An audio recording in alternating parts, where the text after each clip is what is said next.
देखिए, रेल मंत्रालय अब छात्रों की शिकायतों को दूर करने का रास्ता तलाश रहा है, क्योंकि इससे करोड़ों छात्र जुड़े हुए हैं और छात्रों की इतनी बड़ी संख्या ही रेलवे की सबसे बड़ी परेशानी है। पहले आप समझिए कि इस भर्ती के लिए छात्रों की संख्या बड़ी कितनी है। 2019 के नोटिफिकेशन पर रेलवे को 1,26,00,000 आवेदन मिले थे, जबकि कुल पद कितने थे? 35,281। इसके लिए रेलवे ने पहली स्टेज का जो रिजल्ट जारी किया है उसमें करीब 7,05,000 छात्रों को सफल घोषित किया गया है। तादाद आप समझ गए। छात्रों की सबसे बड़ी मांग को पूरा करने के लिए रेल मंत्रालय को पहले स्टेज के रिजल्ट्स में भारी फेरबदल करना होगा। पहले हम आपको इस मांग के बारे में बताते हैं। नियम कहता है कि कुल पदों के 20 गुना छात्र को पहले स्टेज में क्वालिफाई किया जाना है। जितने भी आवेदन आए हैं उसका 20%। रेलवे ने जो लिस्ट जारी की है उसमें सेकेंड स्टेज के एग्जाम के लिए बहुत से छात्र कई पदों के लिए क्वालिफाई हुए हैं। कई पदों के लिए रेलवे कई पदों के लिए चयनित छात्र को अलग अलग गिन रहा है। यानी मान लीजिए एक छात्र ने अलग अलग पदों के लिए अगर अप्लाई किया है तो उस छात्र की गिनती उन पदों में अगर 3 के लिए अप्लाई किया है तो वो 3 बार हो रही है। छात्रों की मांग है कि एक छात्र को एक मानकर ही कुल पदों को 20 गुना छात्रों को फर्स्ट स्टेज में क्वालिफाई किया जाए। अब अगर सरकार ये मांग मानती है तो अभी जो लिस्ट घोषित हुई है उसमें करीब 3.5 लाख छात्र और जुड़ जाएंगे। अब रेलवे के सामने चुनौती यह है कि वो 2019 की भर्ती को अब तक पूरा नहीं कर सका है। अब नई मांगों के साथ रिजल्ट बनाने में और वक्त लग जाएगा। हालांकि बीजेपी सांसद सुशील मोदी ये दावा कर रहे हैं कि रेल मंत्री ने छात्रों की इस मांग को मानने का भरोसा दे दिया है। 20 गुना रिजल्ट के बजाय 11 गुना ही रिजल्ट प्रकाशित हो पाया। लड़कों की मांग थी कि एक छात्र एक रिजल्ट, अगर उस लड़के का 3 जगह भी नाम है तो वही एक छात्र ही एक रिजल्ट ही माना जाए, तो लगभग 3.5 लाख और रिजल्ट प्रकाशित हो सकते थे।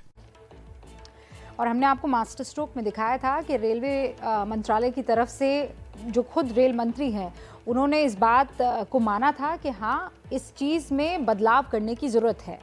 छात्रों की दूसरी मांग ग्रुप डी सेवा की भर्ती प्रणाली को लेकर भी है। ये भी बहुत पेचीदा मामला है, इसे बारीकी से समझने की ज़रूरत है और कोशिश करती हूँ मैं। विवाद की वजह ग्रुप डी की भर्ती को लेकर बनाया गया एक नियम है, क्योंकि जब 2019 में भर्ती का नोटिफिकेशन आया तो भर्ती के लिए एक परीक्षा होनी थी, लेकिन इसी महीने रेलवे ने नियम बदलते हुए ग्रुप डी के लिए 2 परीक्षाएं कराने का ऐलान किया। जब छात्रों की मांग आई तो उसमें ये बात क्लियर हुई कि ग्रुप डी के पदों पर एक बार ही परीक्षा लेकर नियुक्ति हो, जैसा 2019 के नोटिफिकेशन में था। अब सरकार ने ये तो माना कि 1 लाख पदों को एक ही परीक्षा से भरना पड़ेगा और सरकार के पास स्क्रीनिंग का विकल्प खत्म हो जाएगा। एबीपी न्यूज़ के खास एबीपी न्यूज़ ने जो बातचीत की है सुशील मोदी से, उसमें ये बताया कि रेल मंत्री भी ग्रुप डी के लिए एक ही परीक्षा कराने पर सहमत भी है। एक ग्रुप डी के अंदर 1 लाख पद हैं। पहले रेलवे बोर्ड ने यह कहा कि एक परीक्षा होगी और अचानक 24 जनवरी को एक नया आदेश निकाल दिया 2 साल के बाद, जिसमें कह रही कि 2 परीक्षा होगी। तो अगर आपको 2 परीक्षा लेना था तो 2019 के विज्ञापन में आप उसका उल्लेख करते कि 2 परीक्षा लेंगे तो स्वाभाविक कि कोई भी आक्रोशित हो जाएगा, उत्तेजित हो जाएगा। तो पहली गलती रेलवे बोर्ड ने ये की। और अब कल जब मेरी मुलाकात हुई है अश्विनी वैष्णव जी से तो वो भी सहमत थे कि 2 परीक्षा की आवश्यकता नहीं है। छात्रों के गुस्से के बाद डैमेज कंट्रोल में जुटी सरकार अब न सिर्फ छात्रों की मांगे मानने के संकेत दे रही है, बल्कि ये भी कहा जा रहा है कि उग्र प्रदर्शन के दौरान जो छात्र पुलिस के हत्थे चढ़े हैं उनके खिलाफ भी कोई सख्त एक्शन नहीं लिया जाएगा। यही नहीं, छात्रों की शिकायतों को दर्ज करने के लिए जो कमेटी बनाई गई है अब वो देश भर में कैंप लगाकर छात्रों की शिकायतें दर्ज कर रही है। छात्रों की शिकायत सुनने के लिए ऑनलाइन और ऑफलाइन दोनों इंतजाम किए गए हैं। प्रयागराज में शिकायतों के लिए लगे सेंटर में लगातार छात्र पहुंच रहे हैं। CBT फर्स्ट को आप केवल उतने लड़के ले जाकर के 20 गुना CBT 2 कंडक्ट करवा लीजिए। इन्होंने क्या जवाब दिया? इन्होंने खाली एप्लीकेशन ले लिया है, कोई जवाब नहीं दिया है और उसके बाद देखते हैं क्या होता है। ये सुनने के लिए ही शायद एक ग्रीवेंस सेल बनाया गया है यहाँ पर।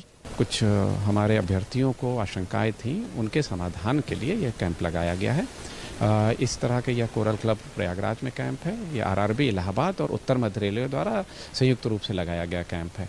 पहले ही दिन जिस तरीके से डिजिटल मोड में अभ्यर्थियों की शिकायतें और सुझाव आई हैं, उससे समझा जा सकता है कि अभ्यर्थियों में किस तरीके की आशंका थी, किस तरीके से उनकी नाराज़गी थी, किस तरीके से उनकी शिकायतें थी, और रेलवे भर्ती बोर्ड को अब इन शिकायतों और इन समस्याओं को दूर करना होगा।